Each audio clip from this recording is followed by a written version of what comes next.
3, 2, 1. We are back with a hat hard on. We are back today for another episode of our Art Podcast. Sorry that I've not been around for a bit. I've been gallivanting around Europe with the band and doing some other creative things and whatnot. But we are back in the realm of 1853 today with one of my favourite people in the world, an amazing human, my good friend Dylan Lisle, who is an extraordinary painter. He beautifully bridges the gap between historical craft and the modern world in his work. He is an artist who masterfully uses the slow layered atmospheric techniques of the old masters. And he's sat here with us today. How the devil are you, sir? Oh, I'm as good as your notes, mate. Hello, yeah, I've prepared for this one. I like it. Because not only are you one of my favourite people in the world, you've become a close friend in the few years that I've known you since Stop I've flirting. been here. Oh, I'll continue flirting. Yeah, okay. You best get used to that. Right. But I just want to thank you for your time today, because we've wanted to arrange this podcast for a while and things aren't lined up for a bit, but we are finally here. But before we go any further, how are you? How have you been? I'm good, mate. Busy.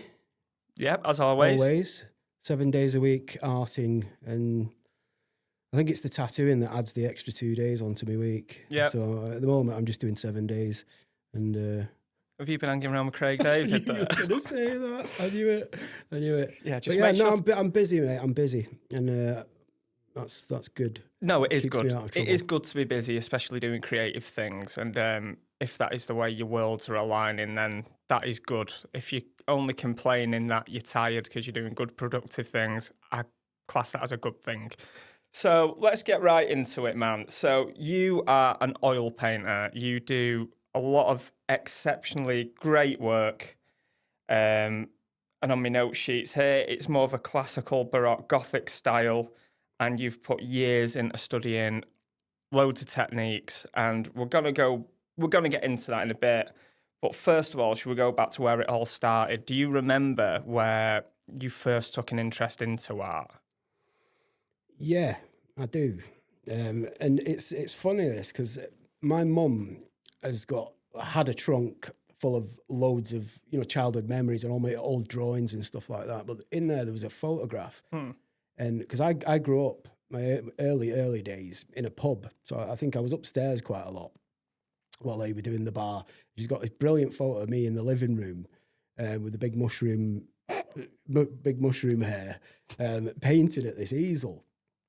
And it's obviously it's just a photograph of where it started, and it's.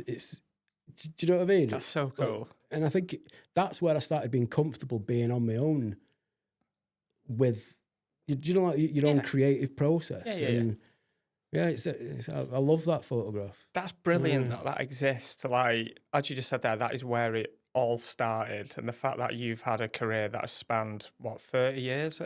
25, 30 years or something? Steady on, mate. Yeah. No, probably. I'll push. Probably. But the fact that you've got some evidence from right where it began, that's a beautiful thing to have and hold on to. So from messing about at a young age, starting like that, obviously you stuck with it and stuff, and then time goes on, college and all that. But when we go a little bit further on, you end up going to art school in Aberdeen? Yeah. Yeah? Yeah. How was that? Because that's not like you just go into a local uni or something. No. Moved away. I think it was chosen because it was about as far away from Doncaster as I could get.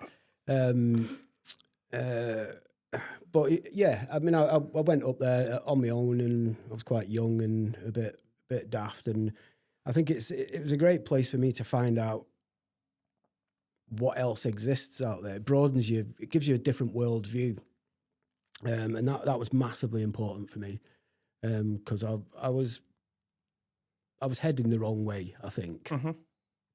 And I think being surrounded by people with similar interests and people that were actually just behaving better and that were more, in some cases, had a better education than me, because I come from a council estate. Mm-hmm. And it was kind of, this is something that I'd never seen before. And I was kind of acting out a little bit when I first went up there. So it was, it was massively important going up there. I don't know whether the art school thing per se was helpful, but I think the environment was. You know, it took me out of an environment where I don't think I was going to do very well, and put me somewhere where I could see options that weren't previously there. Yeah, I think it's one of them as well with that. It is who you're surrounded by, what the energy is. Like the areas you put in, like, because we all know estates and stuff, they can be wonderful places. There can be great community spirit there and stuff, but there is a lot of bad influence that can go on there. And taking out of that element and going somewhere where it is like you with other painters and creatives and stuff, it just puts you in that fresh setting. And if everyone's doing that, then that's the focus essentially. Yeah, I mean, I wasn't really sort of hating on growing up on a council estate. not at all. It was just it was just the way I personally was going. The things that excited me were generally the naughty things. Yeah, of course. Let's go put someone's windows through. It's just who I am. So yeah, for me, it wasn't going to be a good place to start my life. And getting out of there at the age of 17 or whatever was big. It was important. Yeah. And I think, because obviously, as I said, like about our friendship before and stuff, just moving on a little bit, one thing that's really like stuck with me about you is like when you finished uni, you have been a professional working artist since then. Yeah. I mean, I took I was living in a flat with a ground floor flat with no door. It just opened out onto the street. You know, it didn't have a lockable door. It was basically like a squat that I think we stopped paying for it eventually. But I got a job in a wine merchant briefly when I left uni for, I don't know, a year or so. And then I just worked and painted at night and on the weekends until I was earning enough from my painting to quit my job. I mean, and it only took me like a year, 2 years tops. That's really good going. And since then, so yeah, it's been that was maybe 2002. But since then, I've just been a full-time working artist, and that's so impressive because like you got to think like that's a hard thing to maintain. It's like I've been doing it myself for a few years, and there are other things I do alongside it to make it work in the arts, but to be able to just concentrate on your work and make that work, like there's got to be like probably not even 1% of artists that can do that. Well, it's a stressful thing to do, and I veered off into tattooing for quite a few years, as you know, but it's still self-employed working creative. It's still now I'm back painting full time. But at times it's such a precarious lifestyle financially, I suppose, that yeah, I mean, I'm quite proud of having done that. You should be, because it's very hard. You never know what's around the corner as well. That's the thing. No, but usually when things get terrible, the universe provides something. It's a strange thing that just when you think things are going to go badly wrong, you'll sell a painting or something, or you'll get a big commission. Well, that's the way my experience of it has been. And yeah, I've been all right for 20 odd years. You have. So, okay, let's talk a little bit about your work now and stuff, I reckon. So I've just made some notes here, and what I noticed that really stood out on your website was mastering the old master methods, like putting the research into that. Because I noticed in all your paintings, you always do a big underpainting and then a drawing under it and stuff, and then work on top of that, which takes days before you even properly put some oil paint on the canvas. And there's a lot of layering going on in there. Do you want to? Because I don't know a lot about oil painting, to be honest. So do you want to enlighten me a little bit? It's classical techniques and indirect painting methods. I think it's me just being a geek. I'm just interested in how the old masters did things, and like just technical painty things. It's just me nerding out, really. But I think that's become part of my work now. It's an aesthetic used for a point, to make a point, rather than it just being an exercise. But yeah, I mean, I've been studying, glazing and things like that for the best part of 20 years now. Just, when I go to a gallery, I'm the guy that stood, right with his nose up against the painting, trying to peer under layers. I always get told off for doing that. I always get dragged away.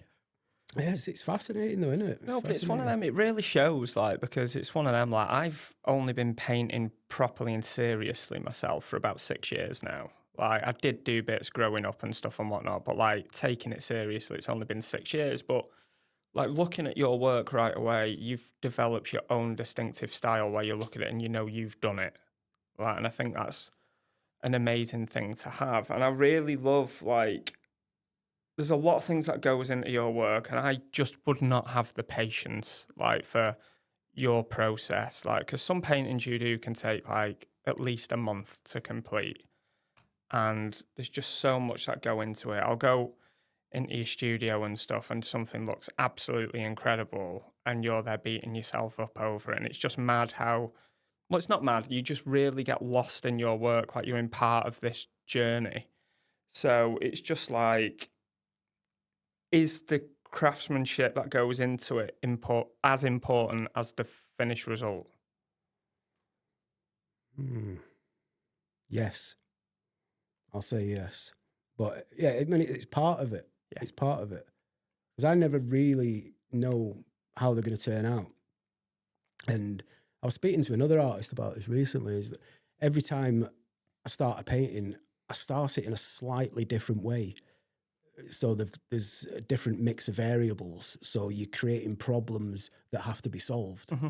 So every painting, you kind of just chuck a spanner in your own works and then solve the problems. And that's part of the enjoyment and what keeps it interesting and stimulating for me, is that you've worked out a way to do things that will work, change it, so it'll cause you an issue, cause you a bit of pain. Yep. And, so that's my process. And you've done something really cool in I'd say the last 18 months that has caused you a little bit of pain, but it's also bridged the old traditional stuff that you've been studying with the modern day stuff. You've put a lot of glitchy things in your work by slightly unaligning pieces, certain segments in the paintings.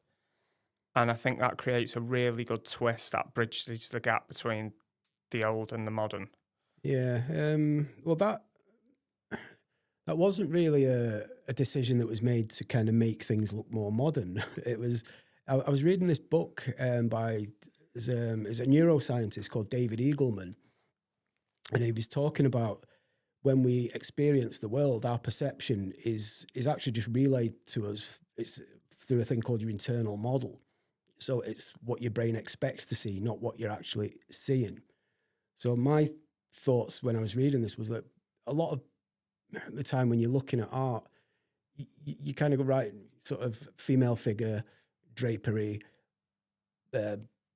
pot plant, and your brain doesn't allow you to fully scrutinize it. And then 10 minutes later, if someone was to ask you, what did you just see? You'd go, yeah, blah, blah, blah. But, did she have 4 fingers? Did what color were her shoes? Your brain's given you an approximation, and it's this thing called the internal model. So I think that when people are looking at art these days, they're not interacting with it in the same way they used to do. They're swiping past it, or they're just giving it a cursory glance, and they're not engaging. And this internal model thing must be really in overdrive. That their absorption of images is so rapid that my thought with the glitches was, well, you disrupt the internal model, you get them to actually go, hang on, what's going on here? So that's the reason the glitches came about. It wasn't, to kind of make them look cool and edgy. It was just hang on, just look closer at this. Do you know what I mean? Think about what I'm doing. Yeah, and that's you said it there though as well, without kind of saying it, yes, it was done not for that reason, but you're saying people are swiping past things so much these days, especially on social media. And it's just, if it can keep people's attention there for a bit longer to get a more in-depth look. Well, people need to ask questions, and I don't think they are. I think they're just looking at things and swiping or just walking past or moving on because they think they know what they're looking at. Yeah. Whereas if you look a bit closer and read the context, or, you know, try to, you know, invest some of your brain power instead of consuming it passively, you're going to get so much more out of art. And that's what I get out of art, you know, is engaging with it, not just kind of going, oh yeah, that's pretty, and moving on and trying to find something more flashy. It's you engage in something quite mundane, and you're probably going to find there's a richness you didn't expect. And I suppose the glitching's a comment on the fact that that's what is happening in the visual arts generally, in my opinion. Waffle. I've just made a note on this. Like, when I look at your paintings, there's a strong sense of emotion in there, and I get a lot of peacefulness. Like, when I look at something, I see people at peace, like, or just very relaxed in there. I don't see any, like, anger or, like, anything along them lines. It seems pretty calm, but there can also be some chaos going on somewhere else in there. And I think you pull everything together really well with that. And, like, one of my favourite things that you do is the use of the colour red. Like, you do a lot of paintings, like maybe of female figures, but they're quite subtle, but there's always a really bold red that's used in there. And I think that really complements really well how you mix it all together. Well, the red thing started not long after I left art school, and I think it was. I love Caravaggio. I've travelled all over the shops, you know, to see his work. I've seen most of them, I reckon. But like the red fabric in it did something to my brain. I just loved it. So it used to be in my work all the time because I just liked the way it looked. But I think now it's still there because I think it's almost like a motif for art that matters, art that's valuable, art that has cultural and historical significance. You know, so you see the red, it's basically just a little reference to the fact that, you know, art is important. Art is historically something to be revered in society, not passed over. And I suppose it's going back to the same thing as the glitches. It's just a little nod to say, like, look, you know, just put it into this context. Art's important. It's not throwaway. It's not AI. You know, sort yourselves out.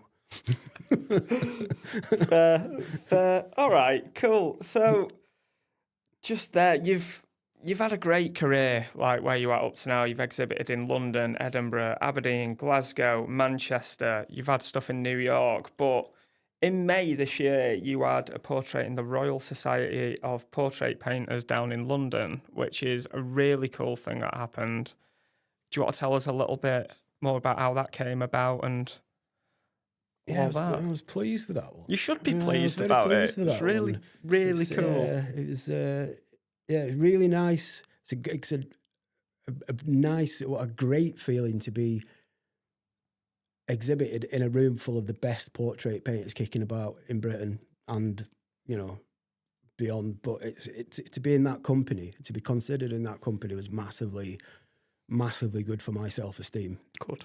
Because I think it's easy to start devaluing yourself when all you see is your own studio. So yeah, that was brilliant. But the portrait itself, I think, was important. Big time. It's for those that haven't seen it, it's a portrait of a friend of mine and my partner's who's got some pretty prominent keloid scars on her neck and chest, and it's a bit of a tale. But we were at her birthday party, and she announced that she filmed a documentary about the impact these scars had had on her development as an adult and self-esteem and, you know, things like that. And it touched me because I've suffered from psoriasis all my life, and I know how it impacts you in so many ways. Your confidence, you know, how you do things socially, what holidays you go on, and, you know, what you wear. It restricts you. It stops your growth.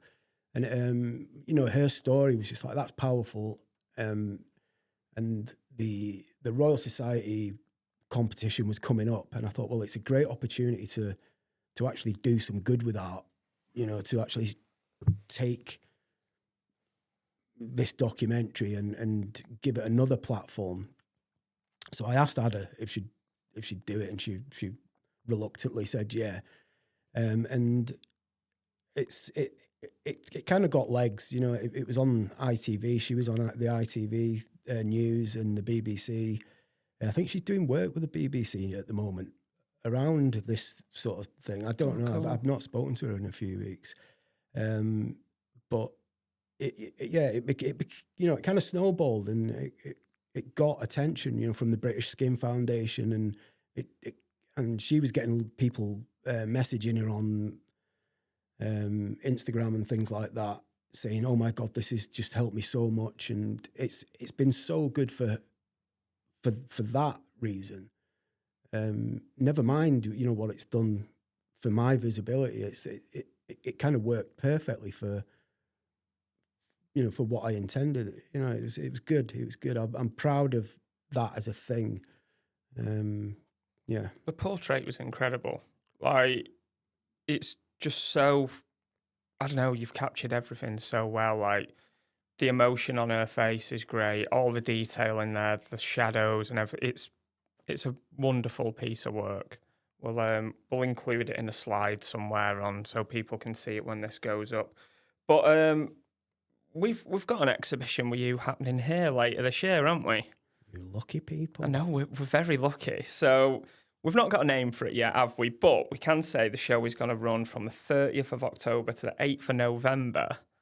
And I don't know, with your stuff being a bit classical and gothic, we thought it'd be a good idea to have a fancy dress party for the launch night. So, well, it's let's discuss. Yeah. Well, I think a lot of the stuff's got like a folk tale, fairy tale. If you look at a lot of the titles of my paintings, it's the kind of references to fairy tales and things. And doing a fancy dress party, we've already got a theme there, haven't we? Of course really? we have. And I think there's a bar opening, is he? Oh, there is a bar opening. What's the bar called, Dex? We call Flamingos, which I think's great. Yeah. Nothing pretentious here. Not top floor at 1853. Flamingos in Oldham. Sort of straight out of Benidorm. That'll do. But yeah, no, there's were you saying, like, yes, fairy tales, massively inspirational to your work, like a lot of folklore and stuff going in there as well. And I've just been, we were just talking about it before, you're working on a new self-portrait as well for this show, aren't you? And I think it's brilliant. I've seen the sketch, I've seen the photograph that you're working off. So do you want to tell us a little bit more about that? It's actually for another portrait competition. It's there's a big self-portrait competition every 2 years. And I was originally going to do me as a jester. Love it. As a little bit of a nod to the artists. It's kind of this performative role that social media has given us. It's a bit on the nose. But I couldn't get the costume because it was too small. So I've gone for Richard... is it Richard? No. Who's the Mad King? Is it Richard III? George III, that's it. The Mad King. So I've I went to the theatre in town. I can't remember the name of it now. What's I don't know. You went. I was there the other week. The costume department, the Royal Exchange Theatre costume department, and I've got myself a straitjacket, a pair of those, short frilly trousers with the white tights and the buckle shoes. Looks dead smart. Oh, it's great. So, yeah, the Mad King is the new self-portrait. You need to attend the opening night of that show in that gear. A bit warm. Don't matter. A bit warm. You can't put a price on the craft. You need to look $1 million. Thank you for coming on, mate. We've wanted to get you on here for a while. Thank you for your time. If you don't already, make sure to check Dylan's work out on all social media platforms. Do you want to plug your socials for us, Dylan? It's Instagram, Dylan Lisle Art, and dylanlisle.com. So go and do that. Go show him some love, and we'll see you at the exhibition in October. Many thanks.